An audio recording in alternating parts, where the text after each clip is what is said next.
Hello, my name is Jiang Sang. Today, my presentation is non-combustion power, the way to blue sky in Beijing.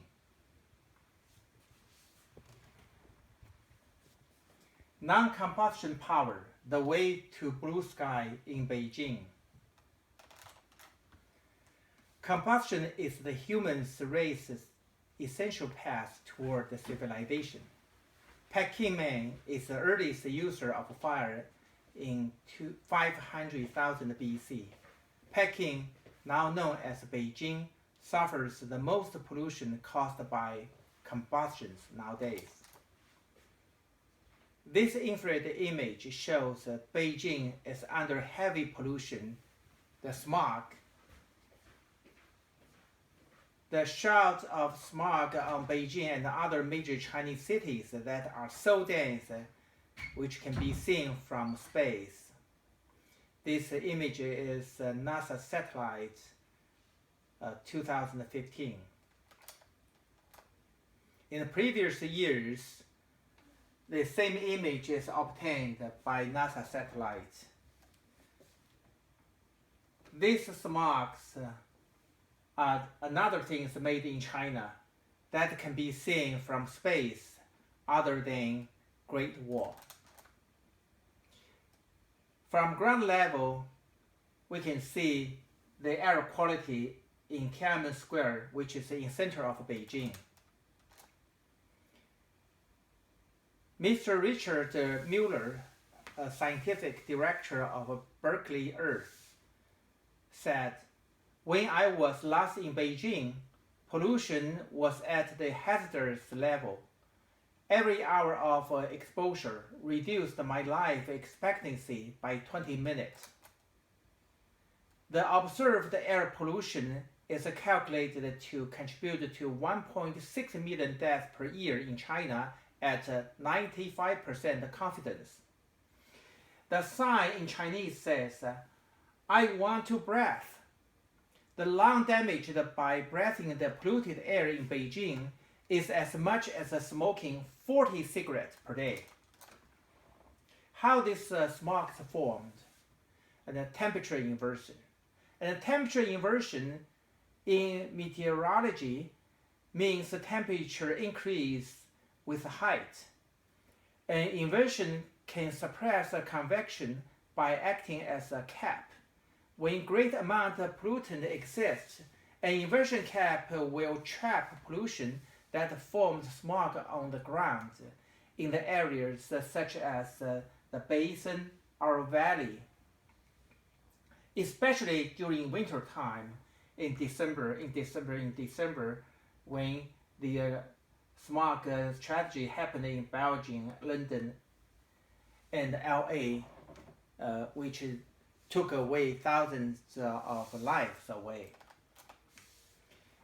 In the smog, PM 2.5 is one of the most dangerous pollutants. PM 2.5 stands for particulate matter that is smaller than 2.5 microns, about 1/30 size of human air. It is so dangerously small that it can reach deep inside the lungs when inhaled, and can enter the bloodstream to cause many harmful or even deadly diseases. And PM 2.5 was created in combustion process by which people obtain heat and energy. During this firing of coal and the engine operation and the biomass burning, a byproduct is produced as a primary pollutant, soot, and the secondary pollutant of sulfur dioxide, NOx, carbon monoxide, as well as ozone. These pollutants combined and react to each other in the air and form the PM 2.5. By WHO, each increase by 10 micron above the level of 10 micron per cubic meter PM 2.5 in a long time, would increase the risk of total death by 4%, death from heart and lung disease by 6%, death from lung cancer by 8%. And the PM 2.5 level by EPA is supposed to be at 15 to 35 micron, and by WHO standard it is supposed to be 25 micron. In China it is 3 times at 75 micron. Actually, in Beijing area in the bad days it has reached to 600 to 970 micron per cubic meter. In extreme case, on December 1st, 2015, the PM 2.5 level reached to 2,200 micron. And this picture shows the 200 micron PM 2.5 level, which is marked as unhealthy. This is measured by U.S. Embassy in Beijing in April 30th. And this is actually the air that I inhaled in Beijing last week while I was preparing for this presentation. And by WHO, 250 micron are considered the emergency levels already. According to WHO, 1 million people died prematurely in China due to air pollution, and PM 2.5 caused by some 9,900 premature deaths in Beijing region. 70,000 outpatient visits or hospitalizations in 2011, and by the Greenpeace China. According to PNAS, PM 2.5 cut 5.5 years of average life expectancy in China. Recent complete investigation by China EPA shows the source of PM 2.5 in 9 Chinese major cities. And automobiles, industrial productions, coal burning, and various dust account for 85 to 90% of total pollution. And Beijing is one of the 9 cities. And this picture shows a very interesting results from a study carried by Berkeley Earth and UC Berkeley, and show the pollutant detected in Beijing. And we can see pretty low levels of sulfur dioxide in Beijing,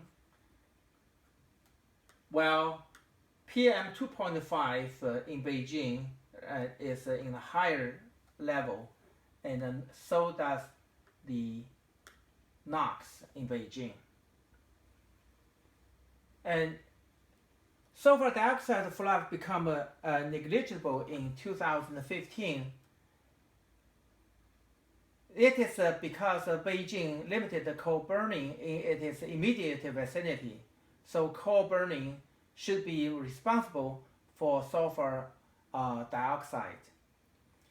But who is responsible for the remaining high level of NOx and the PM 2.5? The study of Dominic Spraklin, an atmospheric pollution researcher at the University of Leeds, and find out the transportation contributes 45% of NOx in Beijing. In Beijing, 5.6 million internal combustion engines of automobile is producing high level of NOx. The government tried to control auto numbers below 6 million by 2017. And to buy a new car in Beijing nowadays is very difficult because the chance to win a license plate lottery is very low. And also, in Beijing, cars have to take turns to go on the road because based on the license number, and such as the license plate number end with 3 and 8 are forbidden to go on the street in Tuesday, May the 3rd. And the number end with 4 and 9 are forbidden to go to the street on Wednesday, May the 4th, and so on and so forth. There's such a effort being spent to control the pollution. And on the other side, China is the largest coal producer and the consumer. Knowing coal produces the hundreds times more pollutant and compared to gas, China still obtains its most energy through coal, while gas accounts only for 5%. The reason is that besides availability, China's national energy security is another reason. A Chinese government officer said, the only thing to do is to import gas from Russia, Burma, and Pakistan, but you never know when they will cut off your supply. We don't have choices. That is why we use coal.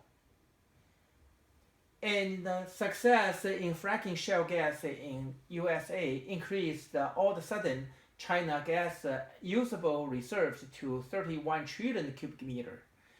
It is the largest reserve in the world.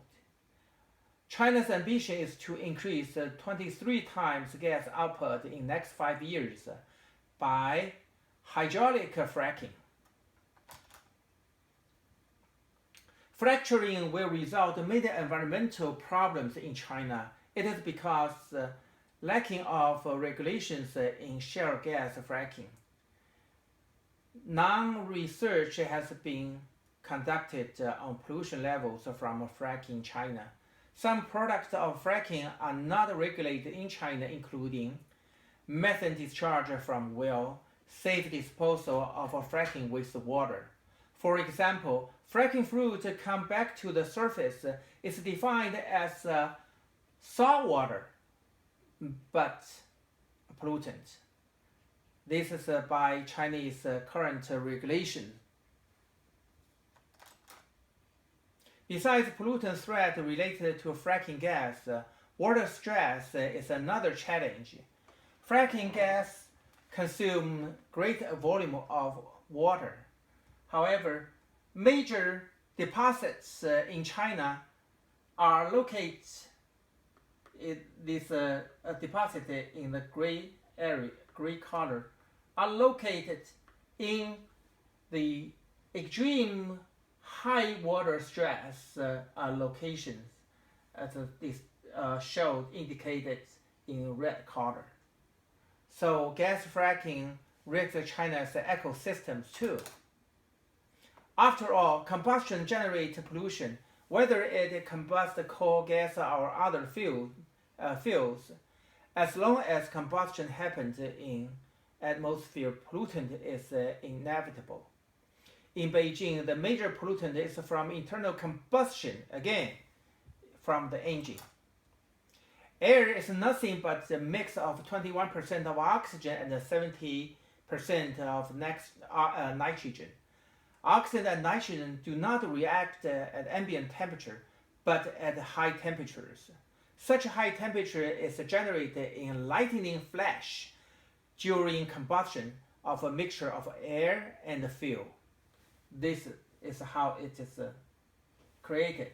The fact is, as long as combustion happens in atmosphere, pollutant such as NOx is inevitable.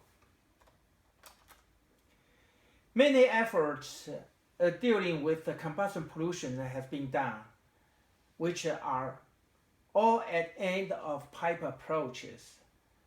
That is difficult and not efficient. And Beijing should take, at the beginning of pipe approaches, to begin with a non-combustion energy. One effective minimizing combustion is the case of APEC blue. APEC blue is a special term to describe the brief clear blue sky during this APEC summit in 2014. At that time, the Chinese government shut off more than 1,000 heavy industrial plants within the 120 kilometers diameter vicinity around Beijing. Only about half cars are allowed to be on the road, and that delayed the heat supply in Tianjin, even it was during November. But as a result, China obtained 7 days of blue, clear, crystal blue sky. And the same case happened in 2000 Beijing Olympic Games. So the limited combustion is the effective way to gain blue sky. Conclusion: non-combustion power. We should use solar power, hydropower, wind power, tidal and wave power, electric cars and subways instead of combustion power. In addition, non-combustion power provides a high level of national energy security and sustainability. The future challenges include Beijing is to host 2022 Winter Olympics in Beijing. Remember, smoke is worse in the winter months. So go for non-combustion energy and the best wish to Beijing. This is my presentation today, and thank you for watching.